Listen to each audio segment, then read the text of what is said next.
보호자 명단을 확인하던 심장외과 의사의 손이 멈췄습니다. 그곳에 적힌 이름은 28년 전 헤어진 어머니의 이름이었죠. 새벽 응급수술로 생명을 구한 환자가 바로 자신의 친동생이었다는 사실을 깨닫는 순간 그의 세상이 흔들렸습니다. 과연 이 가족에게는 어떤 기적이 기다리고 있을까요? 그 전에 잠깐 이 영상이 마음에 드신다면 구독과 좋아요 부탁드리며 지금 어디에서 시청하고 계신지 댓글로 남겨주세요. 시청자 여러분의 이야기도 궁금하네요.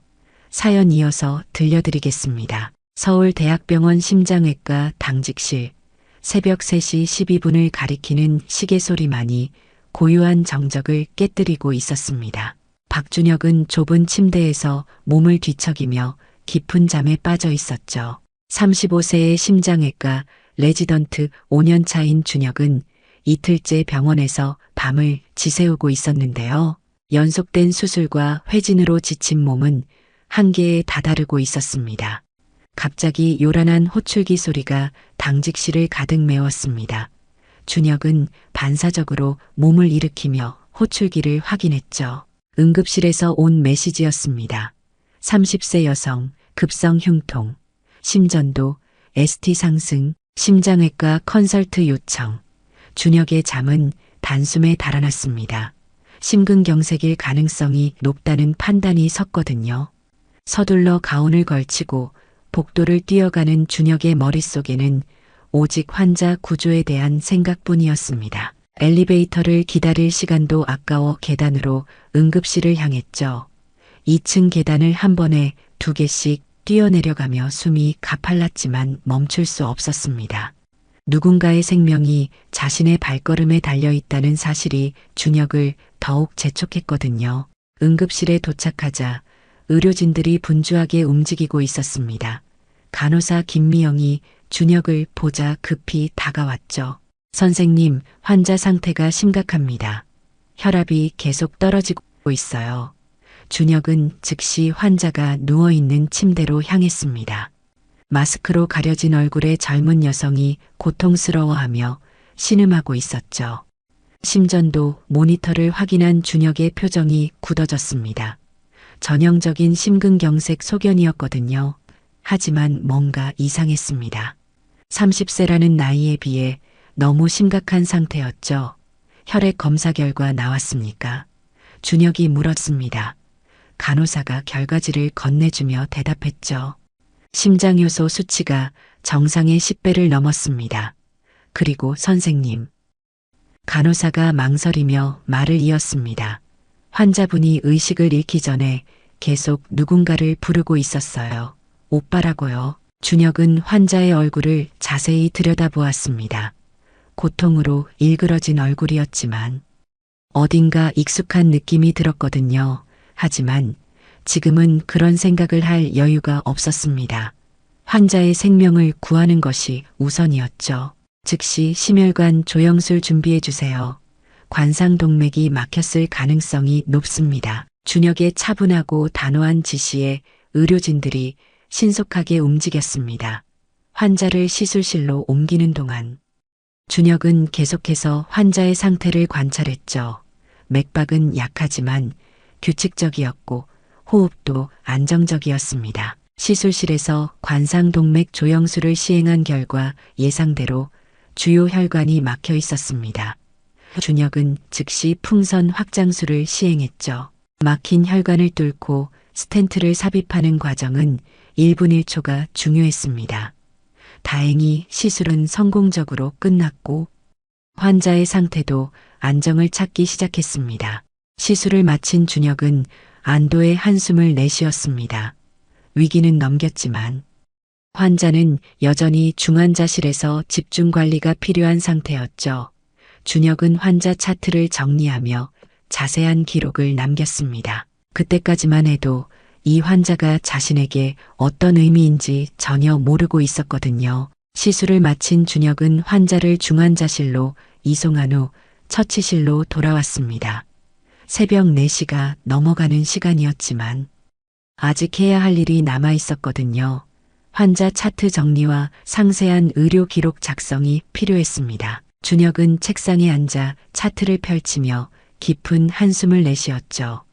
연속된 응급 상황으로 몸은 지쳤지만 마음 한편으로는 또 한 명의 생명을 구했다는 뿌듯함이 있었습니다. 환자의 시술 과정을 상세히 기록하며 준혁은 다시 한번 오늘의 상황을 되짚어 보았습니다. 30세라는 젊은 나이에 이렇게 심각한 심근경색이 발생한다는 것은 분명 특별한 이유가 있을 것이었죠.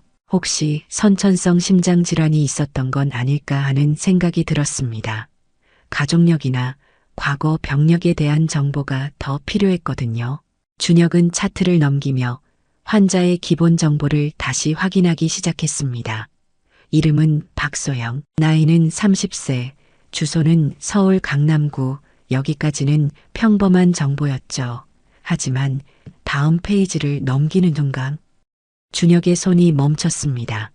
보호자 정보란에 적힌 이름 때문이었거든요. 송미경, 56세, 관계모, 그 이름을 본 순간 준혁의 가슴이 두근거리기 시작했습니다. 송미경, 그 이름은 준혁에게 결코 잊을 수 없는 이름이었습니다.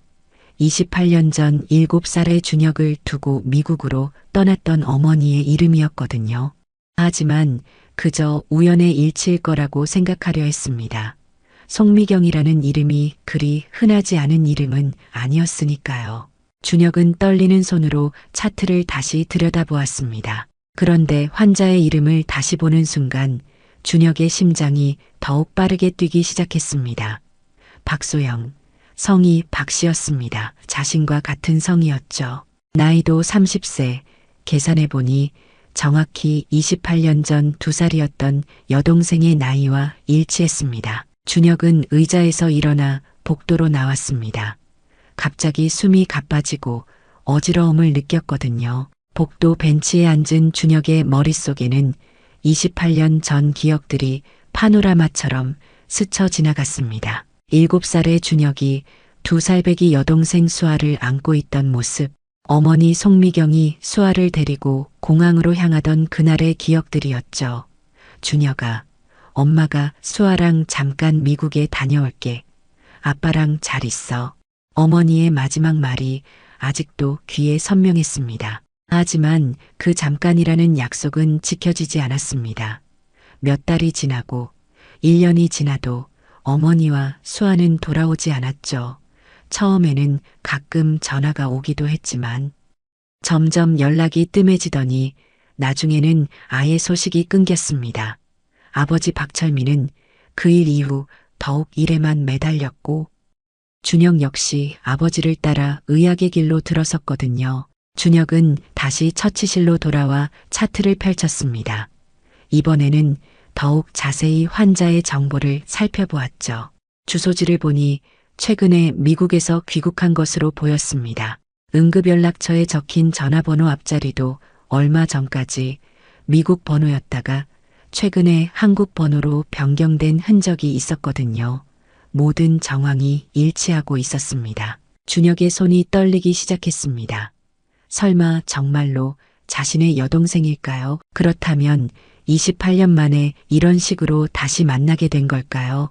준혁은 중환자실로 향했습니다. 환자를 직접 보면 확신할 수 있을 것 같았거든요. 중환자실 문 앞에서 준혁은 잠시 망설였습니다. 만약 정말로 수아라면 어떻게 해야 할까요? 중환자실에 들어선 준혁은 조심스럽게 환자의 침대로 다가갔습니다. 산소 마스크를 쓰고 있어서 얼굴을 정확히 보기는 어려웠지만 이목구비의 윤곽은 선명했습니다. 높은 콧대와 또렷한 눈매, 그리고 작고 갸름한 턱선까지 어린 시절 사진에서 봤던 수아의 모습과 너무나 닮아 있었거든요. 준혁은 무릎이 풀리는 것을 느꼈습니다. 간호사가 다가와 환자의 상태를 보고했습니다. 환자분 상태는 많이 안정되었습니다. 다만 아직 의식이 완전히 돌아오지 않아서 좀 더 지켜봐야겠어요. 준혁은 고개를 끄덕이며 대답했습니다. 네, 알겠습니다. 혹시 보호자분은 언제 도착 예정인가요? 연락해보니 새벽 비행기로 오시는 중이라고 하네요. 아마 오전에는 도착하실 것 같아요. 준혁은 환자의 손을 조심스럽게 잡아보았습니다. 차갑고 가는 손이었지만 어딘가 익숙한 느낌이었거든요. 그 순간 환자의 눈꺼풀이 살짝 떨렸습니다. 의식이 돌아오는 징조였죠. 준혁은 가슴이 두근거리는 것을 느끼며 환자의 반응을 지켜보았습니다. 과연 이 환자가 정말로 자신의 여동생 수아일까요? 새벽 5시가 넘어가면서 병원에는 하루를 준비하는 직원들이 하나둘씩 나타나기 시작했습니다. 준혁은 중환자실 옆 휴게실에서 밤을 지새웠죠. 환자 박소영의 곁을 떠날 수가 없었거든요. 혹시라도 상태가 악화되거나 의식이 돌아올 때를 대비해서였습니다. 하지만 무엇보다도 이 환자가 정말로 자신의 여동생인지 확인하고 싶은 마음이 컸습니다. 오전 7시쯤 중환자실 간호사가 준혁에게 다가왔습니다. 선생님, 환자 보호자분이 도착하셨어요. 준혁의 심장이 쿵하고 떨어지는 느낌이었죠. 드디어 28년 만에 어머니를 만나게 될지도 모른다는 생각에 온몸이 떨렸습니다. 지금 어디 계신가요? 준혁이 떨리는 목소리로 물었습니다. 원무과에서 입원 수속을 밟고 계세요. 곧 올라오실 거예요. 준혁은 복도에서 기다리며 마음의 준비를 했습니다. 만약 정말로 어머니라면 뭐라고 말해야 할까요? 28년의 원망과 그리움이 복잡하게 얽혀 있었거든요. 그때 엘리베이터 문이 열리면서 한 중년 여성이 나왔습니다. 피로에 지친 얼굴이었지만 준혁은 단번에 알아볼 수 있었습니다. 바로 어머니 손미경이었죠. 손미경은 복도를 걸으며 중환자실을 찾고 있었습니다. 간호사 스테이션에서 길을 묻는 목소리가 들렸죠. 박소영 환자 보호자입니다. 딸을 보러 왔는데요. 그 목소리를 들은 준혁은 더 이상 참을 수 없었습니다. 천천히 송미경 쪽으로 걸어갔죠. 어머니, 준혁이 조심스럽게 불렀습니다. 송미경이 고개를 돌렸습니다. 처음에는 누구인지 알아보지 못하는 듯 했지만 곧 눈이 커지면서 손으로 입을 막았죠. 준혁아, 정말 너니? 송미경의 목소리가 떨렸습니다. 준혁은 고개를 끄덕이며 대답했습니다. 네, 어머니, 저예요. 28년 만에 재회였지만 두 사람 사이에는 어색한 침묵이 흘렀습니다. 어떻게 여기서? 송미경이 믿기지 않는다는 표정으로 물었습니다. 준혁은 상황을 설명했죠. 제가 소영이를 치료한 의사입니다. 새벽에 응급 상황으로 실려와서 심혈관 시술을 받았어요. 송미경은 충격을 받은 듯 벽에 기대었습니다. 그럼 내가 내 아들이 수아를 살려준 거니? 네, 다행히 시술이 잘 되었고 지금은 안정 상태입니다. 송미경의 눈에 눈물이 고이기 시작했습니다. 미안해, 준혁아. 정말 미안해. 준혁도 목이 메었습니다. 괜찮습니다. 어머니, 지금은 소영이가 중요해요. 두 사람은 함께 중환자실로 들어갔습니다. 송미경은 딸의 침대 옆으로 가서 조심스럽게 손을 잡았죠. 수아야, 엄마 왔어. 그때 중환자실 문이 다시 열리면서 한 남성이 들어왔습니다. 준혁이 고개를 돌리자 아버지 박철민이 서 있었죠. 58세의 박철민은 이 병원의 심장외과 센터장이자 국내 최고의 심장외과 전문의였습니다. 준혁아, 응급 컨설트 환자가. 박철민이 말을 하다가 송미경을 보고 멈췄습니다. 지연 씨, 박철민이 놀란 목소리로 말했습니다. 송미경도 전 남편을 보며 말문이 막혔죠. 철민 씨, 28년 만에 마주하는 전 부부의 모습이었습니다. 준혁은 두 사람 사이의 긴장감을 느끼며 상황을 설명했습니다. 아버지, 이 환자가 소영이에요. 제 동생이고요. 박철민의 표정이 굳어졌습니다. 수아가 여기 있다고? 어떻게 된 일이냐? 준혁이 자세히 상황을 설명하자 박철민은 딸의 의료 차트를 꼼꼼히 살펴보기 시작했습니다. 심근경색이라니. 겨우 30살인데. 송미경이 눈물을 흘리며 말했습니다. 수아는 어릴 때부터 심장이 약했어요. 선천성 심장병이 있었거든요. 박철민과 준혁이 놀란 표정을 지었습니다. 왜 그런 중요한 정보를 말하지 않으셨습니까? 준혁이 물었죠. 미안해요. 너무 급한 상황이라. 송미경이 고개를 숙였습니다. 박철민이 딸의 상태를 다시 점검하며 말했습니다. 선천성 심장병이라면 더 정밀한 검사가 필요해. 심초음파와 심장 자기 공명 영상을 찍어봐야겠어. 그때 박소영의 눈꺼풀이 움직이기 시작했습니다. 의식이 돌아오고 있는 징조였죠. 세 사람 모두 긴장한 표정으로 침대 옆으로 다가갔습니다. 소영의 눈이 천천히 열렸고 초점이 맞춰지기 시작했습니다. 엄마. 소영이 희미한 목소리로 어머니를 불렀습니다. 수아야, 엄마 여기 있어. 송미경이 딸의 손을 꼭 잡으며 대답했습니다. 소영의 시선이 천천히 준혁에게로 향했죠. 이분은 누구세요? 소영이 물었습니다. 송미경이 눈물을 훔치며 대답했습니다. 너의 오빠야, 준혁 오빠. 내가 어릴 때 헤어졌던. 소영의 눈이 커지면서 준혁을 바라보았습니다. 오빠가 정말 오빠인가요? 소영이 준혁을 바라보며 눈물을 흘리기 시작했습니다. 정말 오빠인가요? 사진에서만 보던 준혁은 동생의 손을 조심스럽게 잡으며 고개를 끄덕였습니다. 그래. 수아야, 오빠야. 28년 만이구나. 소영의 눈에서 눈물이 멈추지 않았죠. 꿈인 줄 알았어요. 오빠가 의사가 되었다는 건 엄마한테 들었는데 설마 오빠가 저를 치료해 주실 줄은. 박철민은 딸과 아들의 재회 장면을 지켜보며 복잡한 감정에 휩싸였습니다. 의사로서는 환자의 상태가 걱정되었고 아버지로서는 28년 만에 만난 딸이 너무나 소중했거든요. 수아야, 아빠다.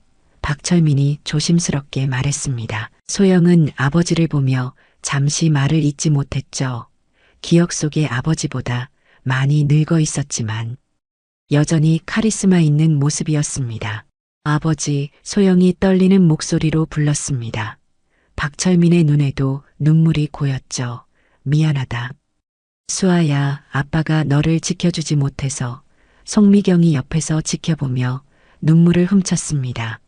이렇게 가족이 다시 만나게 될 줄 누가 알았을까요? 하지만 기쁨도 잠시. 모니터에서 경고음이 울리기 시작했습니다. 소영의 심전도에 이상 파형이 나타나고 있었습니다. 준혁이 즉시 모니터를 확인하며 긴장했죠. 부정맥이 나타나고 있어요. 간호사가 급히 다가와 보고했습니다. 혈압도 떨어지고 있습니다. 박철민이 의사 모드로 전환하며 딸의 상태를 점검했습니다. 심초음파 즉시 준비해. 그리고 심장내과 협진 요청해. 소영이 갑자기 가슴을 움켜쥐며 고통스러워하기 시작했습니다. 가슴이 너무 아파요. 준혁이 즉시 진통제를 지시했지만 근본적인 해결책이 필요했죠. 심초음파 검사 결과 충격적인 사실이 드러났습니다. 소영의 심장에는 선천성 심실중격결손이 있었고 그로 인해 심장 기능이 심각하게 저하되어 있었거든요. 이 정도라면. 박철민이 검사 결과를 보며 심각한 표정을 지었습니다. 즉시 수술이 필요해. 송미경이 놀라며 물었죠. 수술이요? 얼마나 위험한가요? 준혁이 어머니를 안심시키려 했지만 상황이 녹록지 않았습니다. 선천성 심장병의 심근경색이 합병된 경우라 고난도 수술이 될 겁니다. 소영이 가족들을 바라보며 말했습니다. 사실 제가 숨긴 게 있어요. 모든 이의 시선이 소영에게 집중됐죠. 미국에서 이미 2번 수술을 받았어요. 하지만 완치되지 않았고 의사가 말하길 언젠가는 근본적인 치료가 필요하다고 했거든요. 송미경이 딸의 손을 꼭 잡았습니다. 왜 말하지 않았니? 엄마가 걱정할까 봐요. 그리고 소영이 준혁과 박철민을 바라보며 말했습니다. 한국에 와서 아버지와 오빠를 만나고 싶었는데 병든 모습으로 나타나고 싶지 않았어요. 준혁의 가슴이 먹먹해졌습니다.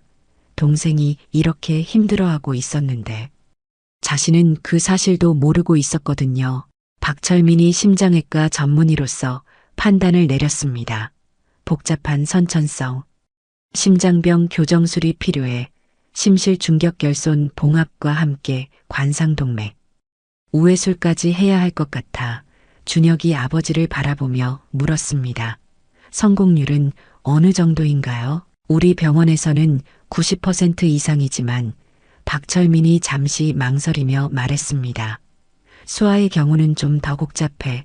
소영이 가족들을 바라보며 미소를 지었습니다. 괜찮아요. 이렇게 가족을 다시 만났는데 무서울 게 없어요. 하지만 모든 이의 마음은 무거웠죠. 28년 만에 만난 가족이 다시 생사의 갈림길에 서 있었으니까요. 준혁이 동생의 손을 꼭 잡으며 다짐했습니다. 내가 꼭 지켜줄게 수아야. 이번엔 절대 놓치지 않을 거야. 송미경이 전 남편에게 부탁했습니다. 철민 씨, 수아를 부탁해요. 당신이 이 분야 최고라고 들었어요. 박철민이 고개를 끄덕이며 대답했습니다. 내 딸이야. 당연히 내가 해야지. 하지만 마음 한편으로는 불안했습니다. 가족을 수술한다는 것은 의사에게도 큰 부담이었거든요. 준혁이 아버지의 마음을 읽고 말했습니다. 아버지, 제가 보조하겠습니다. 수술 전날 밤 준혁은 수술 계획을 세우며 밤을 지새웠습니다. 소영의 심장 구조를 완벽하게 파악하기 위해 영상들을 반복해서 살펴봤죠. 선천성 심실중격결손에 관상동맥 협착까지 겹친 복잡한 케이스였거든요. 아버지 박철민도 함께 수술 계획을 검토하며 조언을 아끼지 않았습니다. 준혁아, 이런 경우에는 심실중격 봉합을 먼저 하고 관상동맥 우회수를 나중에 하는 게 좋아. 수술 당일 새벽 소영은 수술복으로 갈아입고 수술실로 향했습니다. 송미경이 딸의 손을 꼭 잡으며 말했죠. 수아야, 꼭 돌아와. 엄마가 여기서 기다리고 있을게. 소영이 어머니를 바라보며 미소 지었습니다. 걱정 마세요. 엄마, 오빠가 제 심장을 고쳐줄 거예요. 박철민도 딸의 이마에 손을 얹으며 축복했습니다. 아빠가 지켜보고 있을게. 용기 내. 수술실에 들어선 준혁은 마음을 가라앉히려 노력했습니다. 하지만 수술대 위에 누워있는 환자가 자신의 여동생이라는 사실을 잊을 수가 없었거든요. 마취과 의사가 소영에게 마취를 시행하는 동안 준혁은 깊은 숨을 들이마셨습니다. 28년 만에 내 손으로 내 심장을 고쳐주는구나. 준혁이 마음속으로 다짐했습니다. 오전 9시 정각 수술이 시작되었습니다. 준혁의 첫 번째 절개가 들어가는 순간 수술실 안에 모든 의료진이 긴장했죠. 흉골을 열고 심장을 노출시키는 과정에서 예상보다 유착이 심했습니다. 출혈이 좀 있네요. 보조의사가 말했습니다. 준혁은 차분하게 지혈하며 수술을 계속했습니다. 천천히 하자. 서두르면 안 돼. 심폐기를 연결하고 심장을 정지시킨 후 본격적인 수술이 시작되었습니다. 심실중격의 구멍을 봉합하는 과정은 극도로 정밀함을 요구했죠. 준혁의 손끝에서 한 바늘 한 바늘이 소영의 생명을 좌우했습니다. 봉합이 잘 되고 있습니다. 간호사가 격려의 말을 건넸지만 준혁은 온 신경을 집중하고 있었습니다. 수술 3시간째 첫 번째 위기가 찾아왔습니다. 심장을 다시 뛰게 하는 과정에서 부정맥이 발생한 것이죠. 모니터에서 경고음이 울리기 시작했습니다. 세동이 발생했습니다. 마취과 의사가 급하게 보고했습니다. 준혁이 즉시 제세동기를 요청했죠. 충전, 200줄, 전기 충격과 함께 소영의 몸이 움찔했지만 심장은 정상 리듬을 찾지 못했습니다. 다시 한번 300줄, 준혁의 목소리에는 간절함이 묻어났습니다.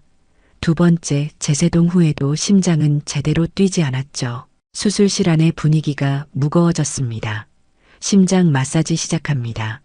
준혁이 직접 소영의 심장을 마사지하기 시작했습니다. 수아야, 포기하면 안 돼. 오빠가 여기 있어.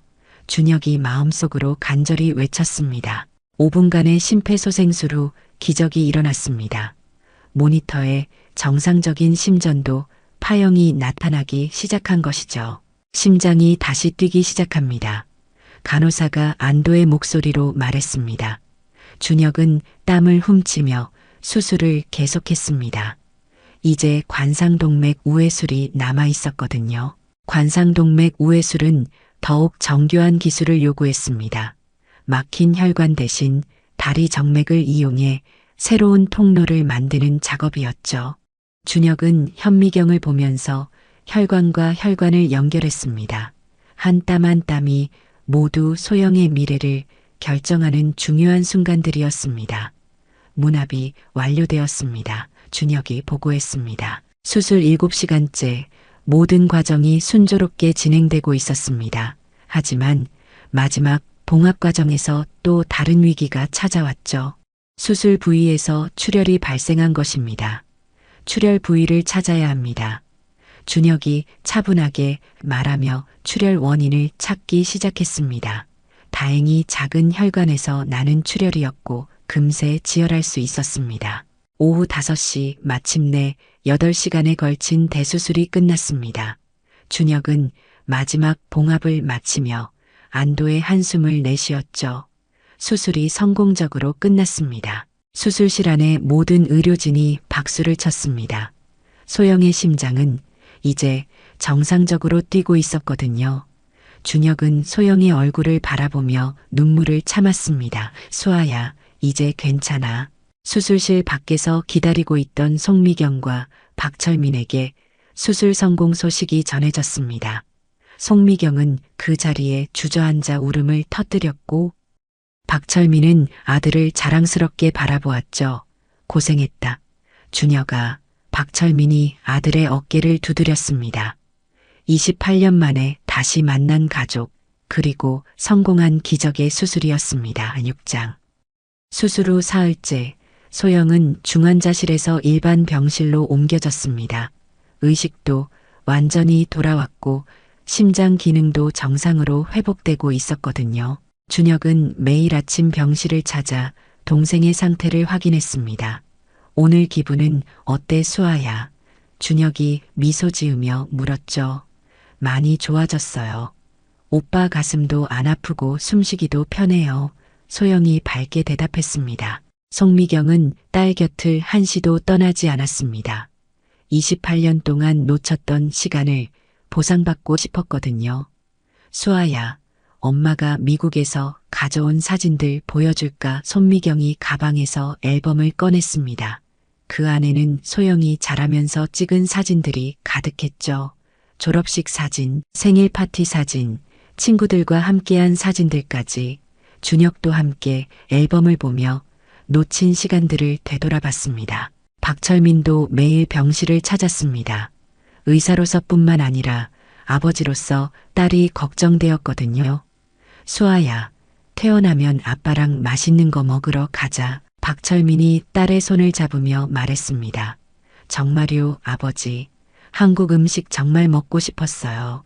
소영의 눈이 반짝였죠.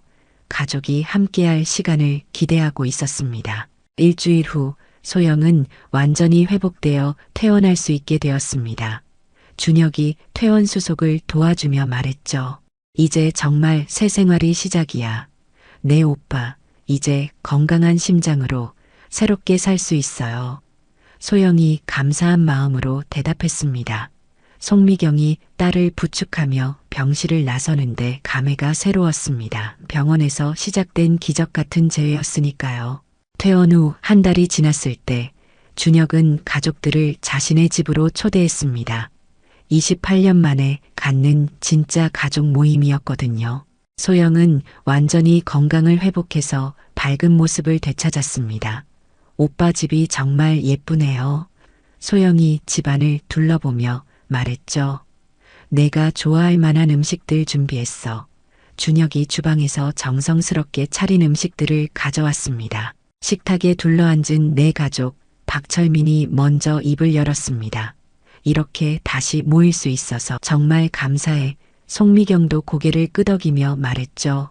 모든 게 꿈만 같아요. 준혁이가 의사가 되어서 수아를 구해주다니. 소영이 오빠를 바라보며 말했습니다. 정말 운명이었던 것 같아요. 오빠가 저를 치료해 주셔서 우리 가족이 다시 만날 수 있었잖아요. 준혁이 진지한 표정으로 말했습니다. 사실 그날 밤 차트에서 어머니 이름을 봤을 때 정말 놀랐어. 하지만 지금 생각해보니 우연이 아니었던 것 같아. 그래, 맞아. 박철민이 동의했습니다. 의사로서 수많은 환자를 봤지만 이런 경우는 처음이야. 정말 기적이지. 송미경의 눈에 눈물이 맺혔습니다. 이제 우리 정말 가족이 된 거죠. 소영이 가방에서 오래된 사진 한 장을 꺼냈습니다. 28년 전 온 가족이 함께 찍은 마지막 사진이었죠. 이 사진을 보며 항상 아버지와 오빠를 그리워했어요. 소영이 사진을 테이블 위에 놓으며 말했습니다. 이제 새로운 가족 사진을 찍어야겠어요. 준혁이 제안했죠. 그래, 오늘 찍자. 네 사람은 함께 밖으로 나가 가족 사진을 찍었습니다. 이번에는 절대 헤어지지 않을 거라는 다짐을 하면서요. 소영이 건강한 모습으로 웃고 있고 준혁은 동생을 자랑스럽게 바라봤습니다. 박철민과 송미경도 오랜만에 진심 어린 미소를 지었죠. 이제 정말 완전한 가족이야, 준혁이 말했습니다. 저녁이 되어 헤어질 시간이 되자 소영이 오빠에게 말했습니다. 오빠, 정말 고마워요. 오빠가 아니었다면 저는 지금 그런 말하지 마. 준혁이 동생의 말을 막았습니다. 우리는 가족이니까 당연한 거야. 송미경이 아들을 꼭 안으며 말했죠. 고마워 준혁아. 엄마의 자랑스러운 아들. 박철민도 아들의 어깨를 두드리며 자랑스러워했습니다.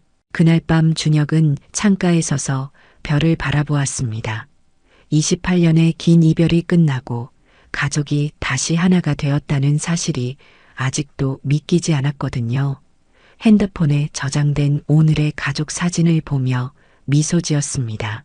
처음에는 친동생인 줄 모르고 치료한 환자였지만 결국 운명이 이끈 만남이었다는 생각이 들었습니다. 진정한 가족의 사랑은 시간과 거리를 뛰어넘는다는 것을 깨달은 순간이었습니다. 우리의 이 사연이 마음에 남았다면 좋아요를 눌러주세요. 그리고 소중한 사람들과 함께 이 이야기를 나눠주시길 바랍니다. 좋은 말씀들을 댓글로 남겨주시고 어디에서 시청하고 계신지도 알려주세요. 여러분의 따뜻한 참여가 저희 제작진에게 큰 힘이 됩니다. 여러분의 한마디가 누군가에겐 큰 위로가 될 수 있습니다. 영상이 마음에 드셨다면 구독과 좋아요, 응원 부탁드립니다.